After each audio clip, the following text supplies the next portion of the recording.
KW Continente presenta los análisis y comentarios del ingeniero José Isabel Blandón y Fernando Correa. Muy buenos días, Panamá. Hoy es martes 16 de noviembre. Usted está viendo Next Canal 21 y nos escucha por KW Continente. Un día en el que no puede empezar sin antes, pues, esas felicitaciones por los 118 años de la provincia de Bocas del Toro. Felicidades a ellos, felicidades también, ya que estamos por esos lados del país, a los chiricanos. Ayer se proclamaron campeones del béisbol mayor, así que repitieron, reivindicaron pues la provincia con una de las provincias más exitosas en la historia de nuestro béisbol superior. Un día en el que el Ministerio Público dice que ya tiene un detenido del asesinato del subdirector del Registro Público, Agustín Lara, en una novela que está tomando otros matices. Pues ayer, y lo vamos a ver más adelante, el propio domingo, el hermano del subdirector, del finado subdirector del Registro Público, pues es pastor evangélico en Colón. Y allá habló de Leandro Ávila. Él dice que él va a reunirse o va a pedirle explicaciones al Procurador General de la Nación. Un día en el que Luis Enrique Martinelli está en Nueva York. Allí va a ser asistido legalmente por James McGovern, un abogado, pues un exitoso fiscal, ahora ha metido abogado de pues, corporaciones y de este tipo de casos. Un día también en el que 5 alcaldes costarricenses han sido detenidos, incluyendo el alcalde de San José, una especie de gran investigación por un escándalo de construcción en un momento en el que el Estado Mayor en general es destituido en Ecuador después de lo ocurrido el fin de semana. Un día en el que pues Monchi Díaz da del 2, el 7, el 9 y el 0 como decenas. Recuerden, hoy pues ese partido entre las oncenas de El Salvador y Panamá. Hoy, Rommel Fernández, y acaban de escuchar a Cuthberto Cruz, pues a Beto Cruz hablando de lo que debe ser los que vayan a ir al estadio, cómo debemos pues presentar y sobre todo pues no caer en tentaciones. Y de parte de esta casa y de toda la familia radiodifusora en general, pues unirnos a esos sentimientos de duelo por el fallecimiento de esa gran promotora de los artistas nacionales, del rock and roll nacional. Pues alguien la definió ayer como vegana, ecologista, rockera, pero sobre todo pues alguien que iluminaba el lugar donde llegaba con esa sonrisa, con ese ánimo y ese ímpetu de vivir. Ayer falleció en Ciudad de México Katy Curruclis, pues, así que a todo el equipo de Radio Metrópolis, mi más sentido pésame a su familia y sobre todo pues al talento nacional que siempre tuvo cabida y siempre pues contaron con ella como una gran promotora de los talentos jóvenes panameños. Katy, pues ahí en el cielo seguro se reunirá con su padre, el gran Pan Ángel Curruclis. Don José Blandón. Buenos días, Fernando. Buenos días. Buenos días a toda nuestra audiencia que nos sigue en KW Continente Radio y en Canal 21 Next TV. Un día en que la tristeza se mezcla con una serie de sentimientos, alegría de palo chiricano, tenemos juego, pero hemos perdido una gran panameña. Una gran panameña. Katy Curruclis, nuestras condolencias a sus familiares, muy joven, muy talentosa. Perdemos una gran panameña. Por otro lado, quiero unirme a las felicitaciones de Fernando a el hermano pueblo. ¿Por qué tengo que decir pueblo? No puedo hablar. A todos nuestros amigos en Chiriquí, amigos y amigas en Chiriquí, que se coronó campeón de béisbol mayor. Yo soy de Herrera, pero nosotros hace rato desaparecimos. Sí. Felicidades. Chiriquí repite, ¿eh? Nosotros fuimos tricampeones. Tricampeones. Bueno, pero ellos son campeones ahora. Felicidades a ese gran pueblo de Chiriquí. Pero también hoy, los panameños, en medio de todo lo que está ocurriendo, tenemos un encuentro que nos va a llenar de emociones. Sí. Esperamos la victoria, sin duda. Nos enfrentamos al equipo de El Salvador en el Rommel Fernández. Va a ser... ya hay más de 17,000 boletos colocados. Vamos a darle el apoyo a nuestros muchachos. Yo les voy a pedir a todos los que van allí, hay que gritar, hay que saludar a nuestra gente, pero evite los gritos insultativos, homofóbicos, tratando de degradar, al contrario. No. Vamos a gritar a favor de nuestra selección y nuestro país. hay mucha gente viendo. Y mejor alegrarnos, gritar, pero no insultar. Eso no es parte del deporte. Bien, muchas cosas ocurren en el mundo que tienen relación directa en Panamá.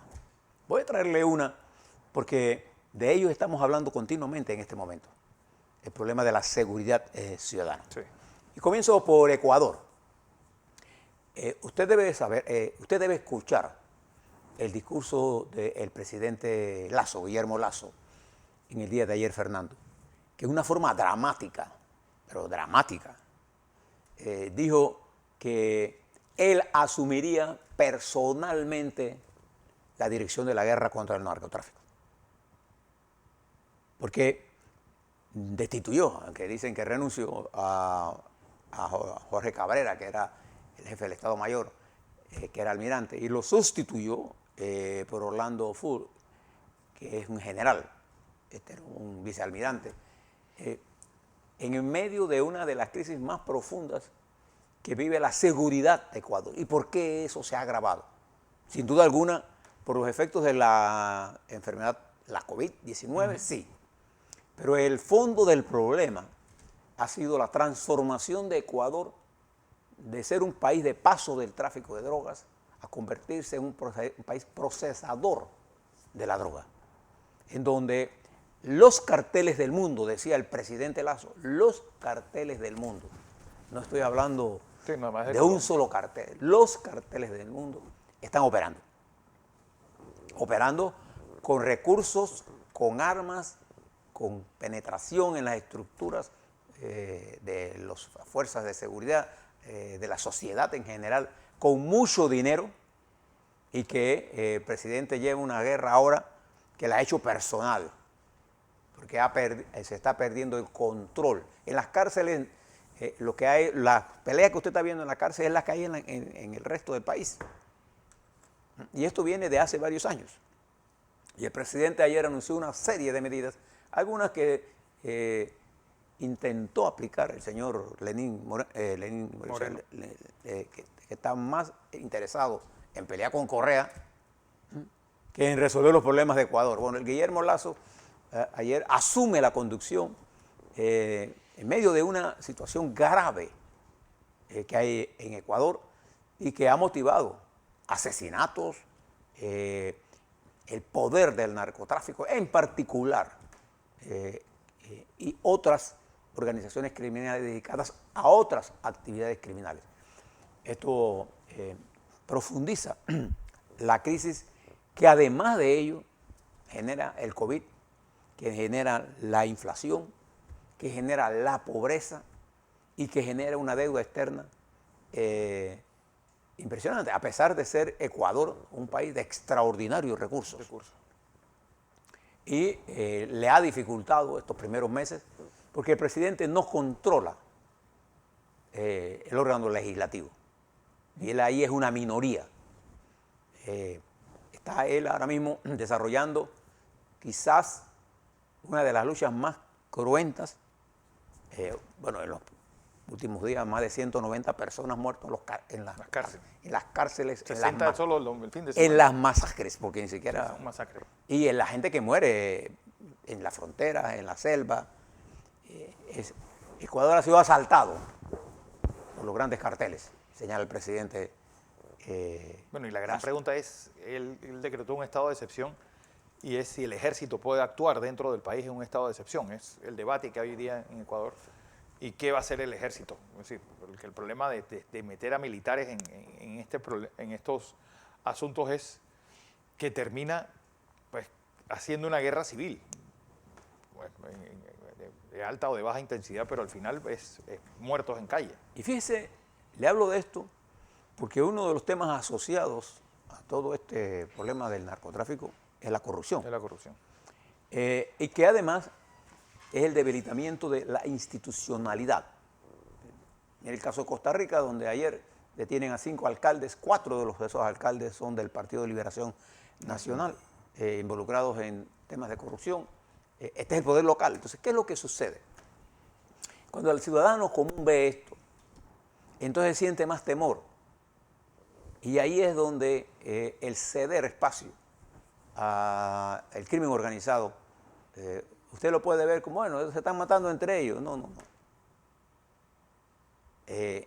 Ellos están dejando droga en nuestros países, así como Ecuador produce droga, una parte de esa droga se queda en Ecuador, igual que una parte de la droga se queda en Panamá, igual que cuando estos de crimen organizado trafican con personas en este proceso de migración clandestina.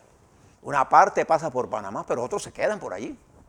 Si no, pregúntele a los chiricanos cómo están ahora mismo. No, eso, y no solamente en Panamá, pregunte en Ecuador, en Colombia, en Venezuela, pregunte en Europa. Usted que conoce bien Europa. Bueno, la crisis que hay en Polonia y Bielorrusia es... Y eso me lleva a presentarle, porque eso que está pasando en Ecuador, tenemos que darle seguimiento. Mire lo que está pasando en Polonia, con Bielorrusia y en Latvia, en donde la frontera de estos tres países está amenazada por la irresponsabilidad de Lukashenko, el dictador de Bielorrusia, que ha movido gente de Mediano Oriente. Y él dice que no son las aerolíneas de él, que son charter que vienen y que llegan a aeropuertos de Bielorrusia. A Minsk. Y de ahí son transportados, y ya Polonia ha denunciado que le están entregando bombas de gas a los que transitan para que rompan las barreras en Polonia. Sí. Y esto ha obligado a la Unión Europea a cerrar filas con Polonia y con Letonia y Latvia. Y bueno, Letonia es Latvia. Y esto ha creado una situación seria, Fernando, de focos y de enfrentamiento entre Bielorrusia y entre Putin, porque además Putin ha puesto también presión en Ucrania con tropas, y la Unión Europea ha advertido, igual que los Estados Unidos, que no va a tolerar esto. Fíjense los conflictos que se generaron en Ecuador por droga y en Polonia por migración. Sí. Nosotros aquí tenemos ambas cosas, pero entre otras cosas, no es que esas son las cosas. Los únicos problemas. No, tenemos el crimen organizado en otras facetas. Le planteo esto porque lo que está ocurriendo en estos países y lo que está ocurriendo en Colombia es una situación preocupante. Bueno, ayer también el debate en Chile, donde yo creo que los chilenos quedaron con más dudas que certezas después de ese debate. El debate en Chile ayer, Fernando, fue un debate más dirigido contra Kast. Sí, bueno. Porque incluso el propio planteamiento de este líder de la ultraderecha chilena de crear zanjas para impedir la migración, su vinculación con ideas tipo Bolsonaro, tipo Trump, lo que hacen es radicalizar las posiciones y llama la atención cómo él ha podido desplazar a un hombre con mayor capacidad que Sichel, que era el candidato de Piñera, por el desplome del presidente Piñera, sí, de su popularidad. Y esto ha creado una situación de incertidumbre general. No conozco a ningún analista en Chile que pueda decir qué va a pasar en Chile. ¿Qué va a pasar? Sí. Entonces, ahí puede pasar, por ejemplo, que la izquierda saca un candidato o que la ultraderecha queda al estilo Perú. De Perú. O puede ser que la socialdemocracia elimine uno de estos dos candidatos. O puede ser que el propio Sichel retome. O puede ser, lo que es cierto es que se prevé una baja votación, y entre más alta sea la votación, más es la posibilidad de que quede de primero el candidato a la izquierda, Gabriel Boric. Y entre más baja sea la votación, es probable que la votación sea entre Boric y Kast, pero no descarte a Provost, ni descarte tampoco a Sebastián Sichel. Fíjese el nivel de incertidumbre. Esto está dándose en el momento en que hay una constituyente en la que una parte importante de la Cámara Baja y Alta va a ser reemplazada. Y nunca había habido tal nivel de incertidumbre. Todas las encuestas que terminaron, el nivel de indeciso oscila entre 25% y 40%. Pero Chile, durante las últimas votaciones, Fernando, ha estado por debajo del 50%, porque la juventud no ha votado. No ha votado. Y ahí está este muchacho, Gabriel Boric, con 36 años, compitiendo. Este es el candidato más joven de la historia chilena. Chilena, 35 años. No conozco ninguno con mayor historia que esto. Pero en el marco de esto, observa algunos problemas mundiales que se están dando que centralizan el foco en nuestro país. Ayer leí las estadísticas del comportamiento de las empresas navieras. Los negocios de la naviera, los negocios que las navieras están haciendo, es impresionante. Yo doy Maersk, por ejemplo, una de las grandes navieras danesas del mundo. Del mundo. Reporta más de 5.700 millones de dólares de ganancias antes de intereses. Wow. Y sus ingresos generales son más de 16.000 millones. ¿A qué se debe todo esto? No, le doy una para decirle la cantidad. Increíble. Porque un contenedor ha aumentado de poner de un contenedor para carga 5 veces más el precio. Mire el costo de transporte que se va a traducir en alguna forma directa en el costo de la mercancía que usted reciba, cualquiera que ya sea, lo que usted compre que venga por ese contenedor, que ya lleva de lo que antes costaba 4.000 y puede costar 20.000. Sí, es una cosa asombrosa esto. Pero además de eso, los dos grandes bloques comerciales del mundo, económicos, Estados Unidos y la China, se encuentran en situaciones complicadas. Ayer se dio tarde en la noche del lunes, tarde en la tarde del lunes, que es equivalente al martes de China, la conversación entre el presidente Biden y el presidente Xi Jinping. Dada la diferencia de horario, la información que disponemos en este momento es muy escasa. Lo que sí sabemos es que el presidente Biden y Xi Jinping tocaron los temas álgidos de este encuentro, que tiene que ver con aranceles, que tiene que ver con la cadena de suministro, que tiene que ver con la suerte de Taiwán. El presidente Biden, según la información que nos está llegando, habría reconocido a Xi Jinping que Taiwán es parte de China, pero exige respeto a la democracia en Taiwán. Habló sobre Hong Kong, habló sobre los derechos humanos, habló sobre que no van a permitir una interrupción militar en el Mar de la China. Xi Jinping expresó sus puntos de vista sobre estos. La agenda fue larga. Más tarde, mañana, le estaremos dando más detalles de este encuentro que duró horas. Xi Jinping, desde que comenzó la pandemia, no ha salido de China. El presidente Biden ya viajó a Europa. Xi Jinping no se ha movido de China en medio de esta pandemia. Y China enfrenta A, el problema del suministro de energía. B, eso a su vez ha traído la suspensión de muchas fábricas. C, enfrenta la ampliación del COVID, porque China tiene cero tolerancia. D, enfrenta una especie de purga a los altos niveles de empresarios supermillonarios, con una nueva... Y el cuarto congreso que terminó la semana pasada, el Comité Central, que se reunió en el Pleno, le dio una autorización, un documento histórico para que Xi Jinping sea reelegido nuevamente por tercer término en el Congreso que se va a reunir en noviembre del 22. De manera que es un Xi Jinping con mucho más poder, pero con muchos más problemas. Sí. Con una economía que con una inflación que aumenta, pero con un poder importante.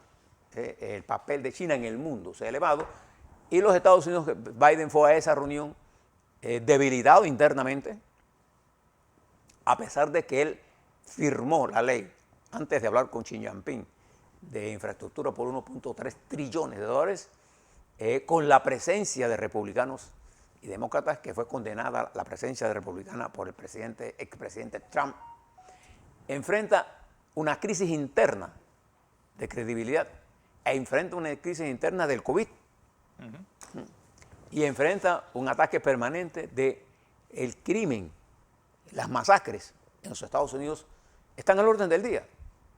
Entonces, en el marco de esa compleja situación se da esta conversación que se une al conflicto este que se está dando en Europa y en donde ayer Alemania anunció, Fernando, que suspendía el proyecto Nord Stream 2, que es el proyecto de gasoducto a Europa, porque no tenían las condiciones, los papeles finales. Pero esto es parte de una guerra entre Rusia y Europa, entre China y Europa, entre China y los Estados Unidos, y mientras eso está ocurriendo, se pone en riesgo la recuperación rápida de la economía mundial. Y como consecuencia de eso, el 22 será un año harto complicado si nosotros no logramos solucionar estos problemas globales con una influencia directa en nuestra economía. Y si nosotros no sabemos entender lo que está ocurriendo en el crimen organizado mundial, que ha encontrado pasto fértil para desarrollarse en medio de la debilidad orgánica que la campaña de destrucción de la institucionalidad ha montado en todos los países. Sí. En los Estados Unidos, en Francia, en Alemania, en Inglaterra, en Italia, usted nómbrelo, en Brasil, en Colombia, en Panamá, en México, usted diga dónde, y encontrará una base, un común denominador, que es la ruptura de la institucionalidad y el debilitamiento de la democracia. Una de esto, por ejemplo, entonces una especie de atracción al totalitarismo. Mire, por ejemplo, escuchaba ayer a Cuba decir, el gobierno cubano dice que la convocatoria del 15 fue un fracaso. Ahora usted se pregunta, ¿hubo miles de personas? Claro que no, pero hubo una represión terrible en Cuba. Si Cuba hubiera dicho que los dejo libres y haga lo que ustedes quieran, entonces uno podría medir si es verdad. Sí. Lo que pasa es que la policía se tomó todo y los disidentes no podían ni salir de su casa. Es un concepto equivocado que tienen estos caballeros de lo que es la democracia y lo que es la participación. Entonces, en el marco de esto, la inflación nos golpea, el desabastecimiento se está produciendo en áreas importantes. Nosotros estamos teniendo una nueva correlación de fuerzas que surge. Tenemos elecciones importantes en Chile que tenemos que darle seguimiento, lo que va a pasar en Venezuela, lo que va a pasar en Colombia el próximo año y en Brasil, en donde ya Lula desde Europa comienza a reconstruir su imagen internacional con un peso importante hoy. Si hoy fueran las elecciones, Fernando, sí, Lula fuera presidente sin duda alguna. Y yo creo que en primera vuelta. Y cuidado que sería en primera vuelta. De manera que nos enfrentamos a una situación complicada. Ahora se nos pregunta ¿cómo estamos aquí en Panamá? A la vuelta le voy a hablar sobre COVID, le voy a hablar sobre la extradición ayer de Luis Enrique Martinelli, un abogado de extraordinaria capacidad que lo va a defender. Vuelvo a le reitero, usted tiene que esperar que sea llevado a la justicia. Ellos van a la justicia a responder, ¿no? Ellos no son culpables de nada. Sí, donde a diferencia de Panamá, uno tiene que demostrar, o el Estado de Estados Unidos tiene que demostrar la culpabilidad, no uno tratar de demostrar su inocencia. Sí, aquí es al revés. Que es al revés. Pero está en unas buenas manos. Vamos a hablar sobre la reapertura de la ciudad de la salud. De la construcción de la ciudad de salud, que es una cosa impresionantemente importante. Y vamos a hablar sobre la teoría del director de seguridad, que dice que si no pasamos la ley de excepción de dominio. De dominio. De extinción del dominio. Será el narcotráfico. Eso es verdad. Yo los invito a que se lean la ley. Y le invito al director de la policía que abra un debate sobre la ley. En el Panamá de actual, como está redactada la ley, constituirá un elemento de represión contra los políticos. Sí, además que con un estado judicial como el que nosotros tenemos que mirar esa ley con detenimiento. Sí, claro que necesitamos una ley de extinción de dominio. Pero esa ley de extinción de dominio tiene que responder a la realidad en que estamos viviendo. No porque otros la aplicaron, tenemos que ser cuidadosos. Y yo la he leído y hay áreas grises y áreas peligrosas. Sí.